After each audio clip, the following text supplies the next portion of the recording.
Hello, everyone, and welcome. Congratulations on making it this far. You've completed the course on custom value forms and you are ready to start using them like a pro. What we covered so far in this course, we started with the basics of custom value form and why they matter. We learned how to create your first form and explored how to share and embed forms, plus advanced features like the conditional logs and templates.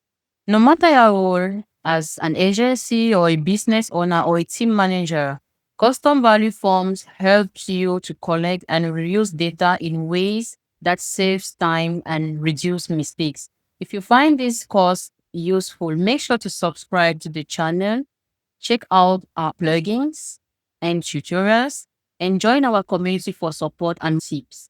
If you need help getting started, don't hesitate to reach out. Thanks for watching.